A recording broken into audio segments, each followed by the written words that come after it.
Hey guys, welcome back to our channel competition verse.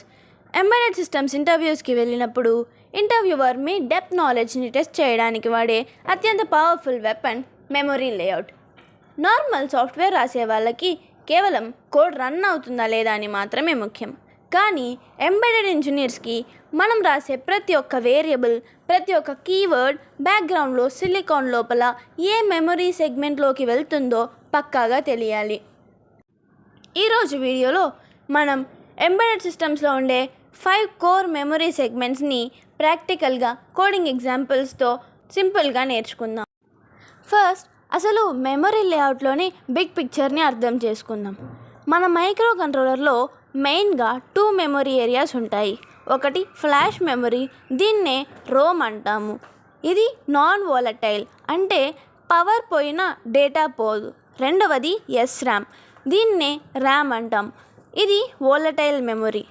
మనం రాసే C code మొత్తం ఈ 2 మెమొరీస్లో 5 డిఫరెంట్ సెగ్మెంట్స్లో డివైడ్ అవుతుంది. అవి text segment, initialize data, uninitialize data, stack and heap. ఇప్పుడు వీడిలో ఒక్కో దాన్ని ప్రాక్టికల్గా చూద్దాం. స్క్రీన్ పైన కోడ్ని గమనించండి. ఇక్కడ మనం control_LED_logic అని ఒక ఫంక్షన్ రాసాం. దీని లోపల ఒక if condition and bitwise or operation, difference GPIO_A_ODR bitwise or equals to 1 left shifted by 5 వాడి 5th పిన్ని ఆన్ చేస్తున్నాం. మనం రాసిన ఈ కంప్లీట్ ఫంక్షన్ కండిషన్స్ అన్నీ కంపైలర్ చేత కంపైల్ అయ్యాక బైనరీ మిషన్ ఇన్స్ట్రక్షన్స్లా మారిపోతాయి. ఈ ఇన్స్ట్రక్షన్స్ అన్నీ కూడా టెక్స్ట్ సెగ్మెంట్స్లో స్టోర్ అవుతాయి. ఇది మైక్రో కంట్రోలర్ లోపల ఉండే ఫ్లాష్ మెమొరీలో స్టోర్ అవుతుంది. ఇది strictly read only memory. Run టైంలో CPU ఇక్కడి నుంచే ఇన్స్ట్రక్షన్స్ని ఒక్కొక్కటిగా ఫెచ్ చేసుకుంటూ ఎగ్జిక్యూట్ చేస్తుంది. రన్ టైంలో ఈ కోడ్ సెగ్మెంట్ని మనం మోడిఫై చేయలేము. ఇప్పుడు second one, the data segment or initialize data గురించి తెలుసుకుందాం. కోడ్లో మొదట ఉన్న ఇంట్ global_sensor_limit=150ని చూడండి. ఇది ఒక గ్లోబల్ వేరియబుల్ అండ్ దీనికి మనం 150 అనే వాల్యూని ఇనిషియలైజ్ చేసాం. దాని కింద ఉన్న స్టాటిక్ ఇంట్ calibration_offset=5. ఇది ఒక స్టాటిక్ వేరియబుల్, దీనికి కూడా 5 అనే వాల్యూని అసైన్ చేసాం. ఇలా నాన్ జీరో వాల్యూస్తో ఇనిషియలైజ్ చేసిన గ్లోబల్ అండ్ స్టాటిక్ వేరియబుల్స్ అన్నీ డాట్ డేటా సెగ్మెంట్లోకి వెళ్తాయి. ఇక్కడ కోడ్ బ్యాక్గ్రౌండ్ మెకానిజం ఏంటో చూద్దాం. కంట్రోలర్ పవర్ ఆఫ్లో ఉన్నప్పుడు ఈ 150 అండ్ 5 అనే వాల్యూస్ ఫ్లాష్ మెమొరీలోనే దాచబడి ఉంటాయి. కంట్రోలర్కి పవర్ రాగానే మెయిల్ ఫంక్షన్ రన్ కావడానికి ముందే రన్ అయ్యే స్టార్టప్ కోడ్ ఈ వాల్యూస్ని రోమ్ నుండి SRAMలోని డాట్ డేటా సెగ్మెంట్లోకి కాపీ చేస్తుంది. ఎందుకంటే రన్ టైంలో ఈ వేరియబుల్స్ని మనం అప్డేట్ చేయాలి కాబట్టి ఇవి ర్యామ్లోనే ఉండాలి. ఇప్పుడు థర్డ్ మెమరీ లేఅవుట్ అయిన .bss సెగ్మెంట్ ఆర్ అన్ఇనిషియలైజ్ డేటా గురించి తెలుసుకుందాం. ఇక్కడ కోడ్లో ఇన్ సిస్టమ్ ఫాల్ట్ కౌంటర్ని గమనించండి. ఇది ఒక గ్లోబల్ వేరియబుల్, కానీ దీనికి మనం ఎలాంటి వాల్యూని అసైన్ చేయలేదు. అలాగే కింద ఉన్న స్టాటిక్ uint8_t_adc_raw_buffer 100, ఇది 100 బిట్ సైజ్ ఉన్న ఒక స్టాటిక్ అర్రే. దీనికి కూడా మనం వాల్యూస్ ఇవ్వలేదు. ఇలా వాల్యూ ఇవ్వని గ్లోబల్ అండ్ స్టాటిక్ వేరియబుల్స్ అన్నీ .bss సెగ్మెంట్లోకి వెళ్తాయి. ఈ 100 బైట్స్ బఫర్కి మనం వాల్యూ ఇవ్వలేదు కాబట్టి దీన్ని ఫ్లాష్ మెమరీలో స్టోర్ చేయాల్సిన అవసరం లేదు. దీనివల్ల ఫ్లాష్ మెమరీ చాలా సేవ్ అవుతుంది. కంట్రోలర్ బూట్ అయ్యేటప్పుడు స్టార్టప్ కోడ్ సింపుల్గా ఈ .bss సెగ్మెంట్ మొత్తాన్ని స్టాటిక్ ర్యామ్లో అలొకేట్ చేసి ఆటోమేటిక్గా 0తో క్లియర్ చేస్తుంది. అందుకే ఎంబెడెడ్ సి గ్లోబల్ వేరియబుల్స్కి మనం వాల్యూ ఇవ్వకపోయినా డిఫాల్ట్గా 0 వాల్యూనే ఉంటుంది. ఇక fourth one stack segment, dynamic run time. ఇక్కడ ఫంక్షన్ చూడండి. ప్రాసెస్ సిగ్నల్ లోపల మనం ఇంట్ local result is equals to 0 అని ఒక లోకల్ వేరియబుల్ని క్రియేట్ చేసాం. అలాగే ఇంట్ ఇన్పుట్ పారం అనేది ఒక ఇన్పుట్ పారామీటర్.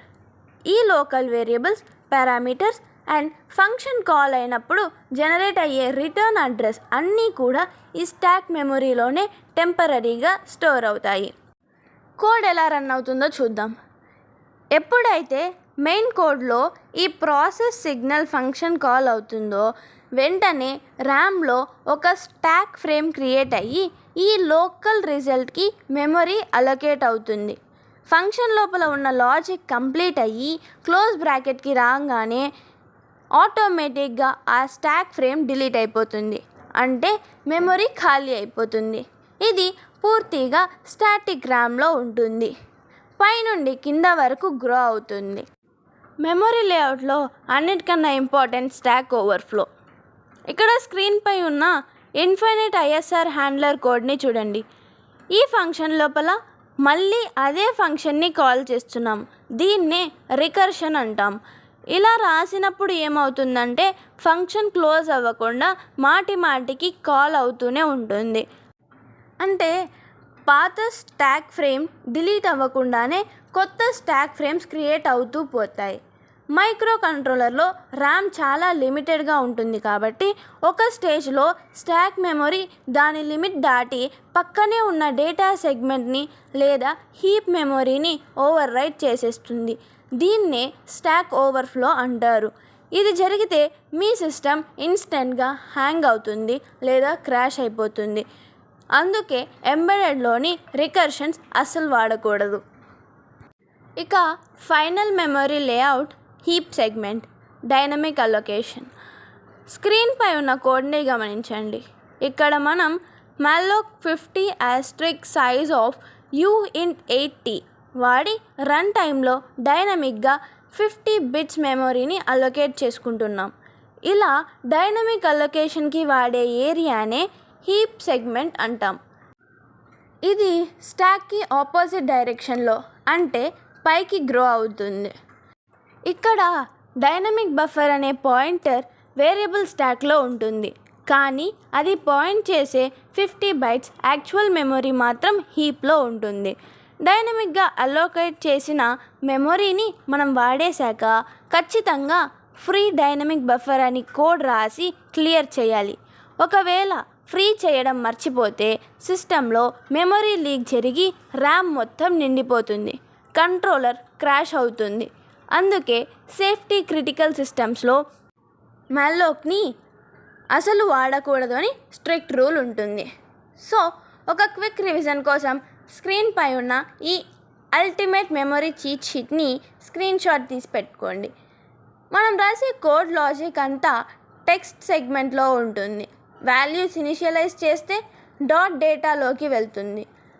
వాల్యూస్ లేని గ్లోబల్స్ డాట్ బిఎస్ఎస్లోకి వెళ్తాయి. ఫంక్షన్ లోపల ఉండే లోకల్ వేరియబుల్స్ స్టాక్లో టెంపరీగా క్రియేట్ అవుతాయి. రన్ టైంలో మెల్లోక్ వాడితే అది హీప్లో అలొకేట్ అవుతుంది. సో చూసారు కదా ఫ్రెండ్స్, ఎంబెడెడ్ సిస్టమ్స్లో మెమొరీ లేఅవుట్ బ్యాక్గ్రౌండ్ ఎలా ఉండాలో, ఎలా పనిచేస్తుందో అండ్ ప్రతి కోడ్ లైన్ ఎక్కడికి వెళ్తుందో. ఈ కాన్సెప్ట్స్ కనుక మీకు పక్కాగా అర్థమైతే మీరు ఇంటర్వ్యూలో డ్రైవర్ కోడింగ్ క్వశ్చన్స్ని చాలా కాన్ఫిడెంట్గా ఆన్సర్ చేయగలరు. ఈ కంటెంట్ మీకు హెల్ప్ఫుల్గా అనిపిస్తే ఇప్పుడే కాంపిటీషన్ వర్స్కి సబ్స్క్రైబ్ చేసుకోండి. మీ ఫ్రెండ్స్తో ఈ వీడియోని షేర్ చేయండి. నెక్స్ట్ వీడియోలో మోస్ట్ ఇంపార్టెంట్ టాపిక్స్ గురించి తెలుసుకుందాం. Thank you for watching.